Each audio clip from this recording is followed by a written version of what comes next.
Now we've had a go at creating these pyramids with our trenches, what I want to do is return to the layout and talk a little bit more about that, because the layout really is very crucial to the effect that you're going to get.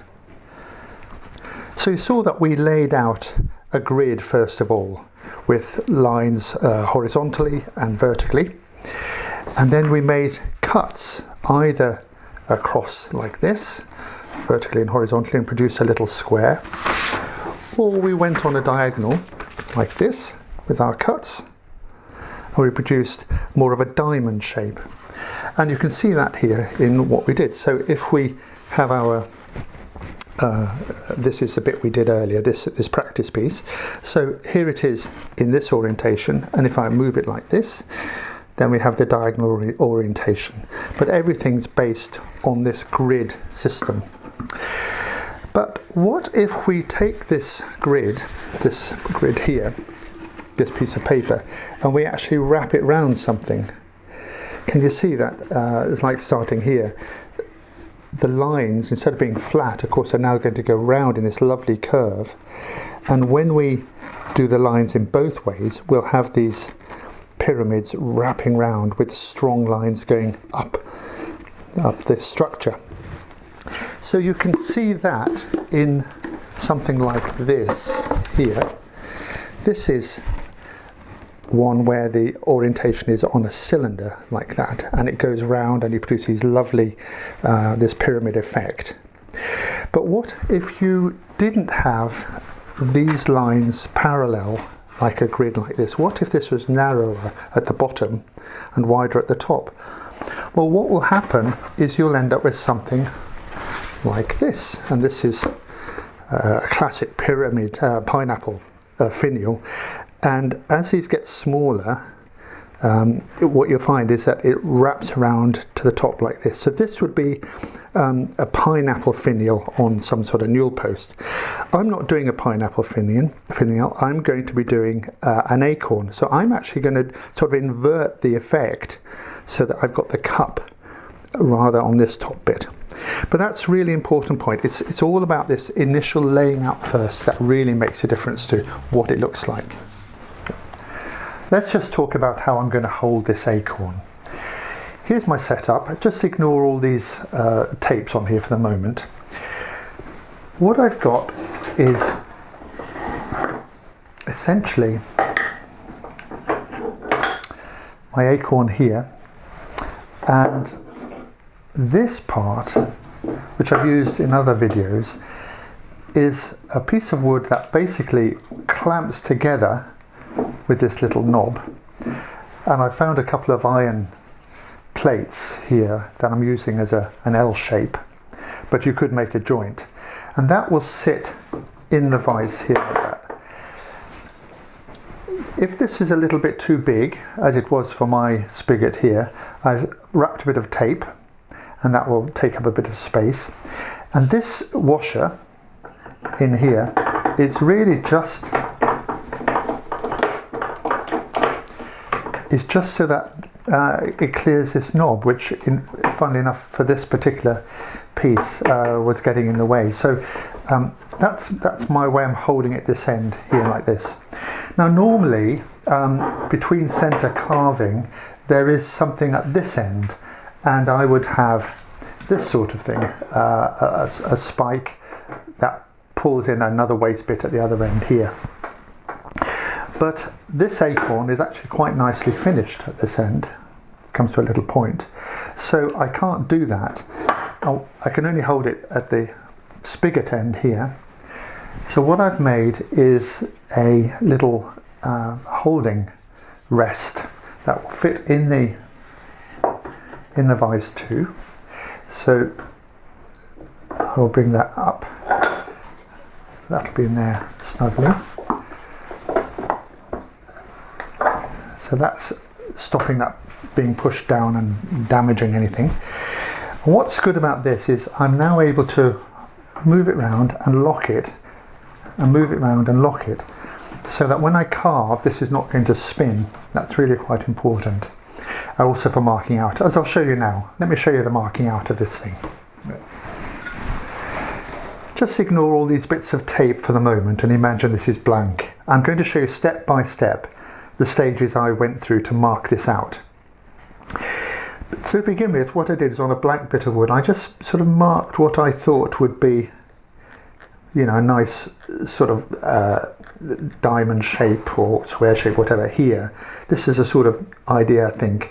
Then, of course, as it's going to go down, it's going to get smaller, right? But not to worry about that.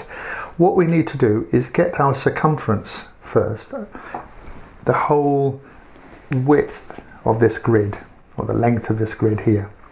The best way to do that is with a bit of masking tape. Run it around the edge like this.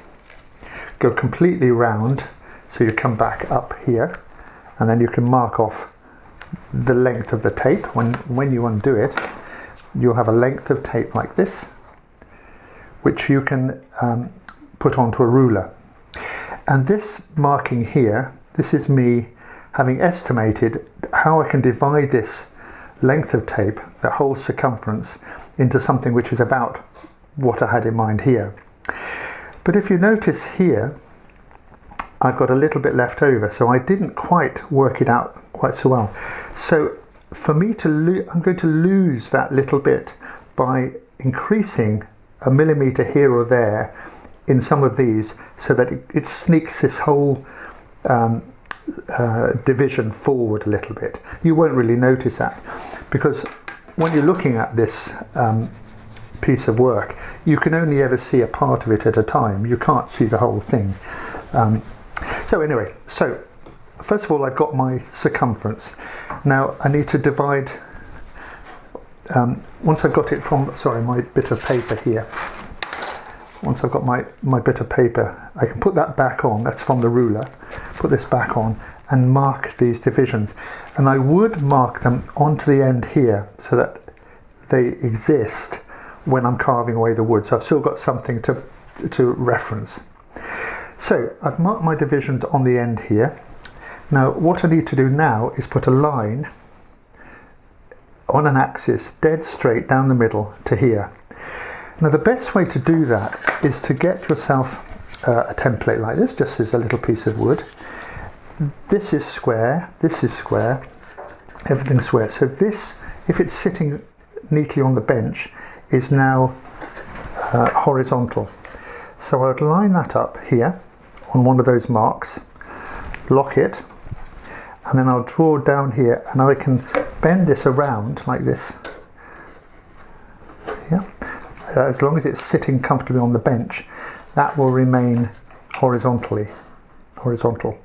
So using that template, I can draw these down, and at each point this should work out the same, so we can mark those if we like as well. So we've got the horizontal line going down like this.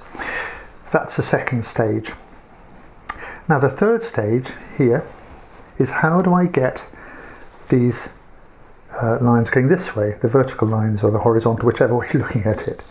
Okay, so what I did was I took a bit of tape again, I got my width, and then with the tape I made sure I had, you know, one bit here, and down the bottom I used my calipers to mark the bottom bit here, and then by eye I just divided that up so that it gradually got a little bit smaller. Okay, so just by eye, you don't have to measure anything.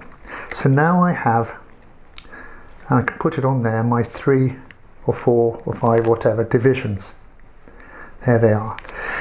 Now, to get those into lines, what I do next is I get another template, which is exactly the same piece of wood as the first one, same size. But what I've got is a few notches here at the top, and in that will sit my pen or my pencil. So if I rotate this now like that, I can get my line going along the carving. So now at the end of that stage, I've got my lines this way and I've got my lines this way, and I've used a ballpoint so that these won't just rub off. So I've set them in ink. Okay, so I've got my grid now. What about the actual cuts that are going to go on there. Well, you could use a template of some sort, but I find it's just as easy to draw from one corner to one corner like this, and then down there like that, and just work my way around. I'm doing it in pencil, but I will put this in biro again, in some sort of ballpoint. So this is my cuts this way, and if I join those up, you can see it naturally comes round, yeah, and it's working all its way around to here.